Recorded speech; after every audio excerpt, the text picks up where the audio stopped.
Mshauri wa masuala ya kisiasa katika afisi ya Rais Karisa Nzai amewataka viongozi wa kaunti ya Mombasa kuwekeza katika kuwezesha vijana badala ya kuwatumia katika ghasia za kisiasa.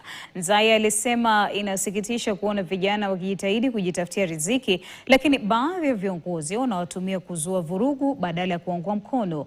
Alitoa mfano wa ghasia zilizojiri katika soko la Mikindani ambapo inadaiwa makundi ya vijana yalikabiliana.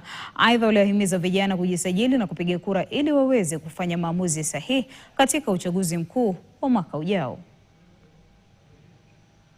Leo sisi kitega chetu uchumi ni kaoshi, na kwa sababu kaoshi ni maji na maji ilikuwa yanatusumbua, tukaenda kwa mheshimiwa wetu Nzai na akatusikiza kilio chetu.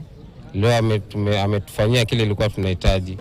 Huu mradi utanufaisha hivi vijana wa eneo hili, kwa sababu sisi kila kampuni tukifika tunaona nje kumeandikwa hakuna kazi, tukaamua kujiajiri wenyewe.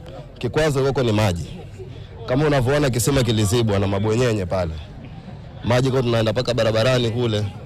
Lakini tulivyomuelezea mheshimiwa akatuletea tanki, ametujengea hiyo bezi yake, ambao mbunge mwenye uko kwenye kiti hajawahi hata kuja kutuangalia kujua shida zetu ni zipi. Hii sehemu tunaotoka vijana wanajituma sana. Lakini utajituma na huna ujuzi, haiwezekani.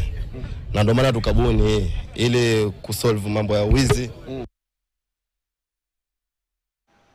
Mgawanyiko umeibuka katika bunge la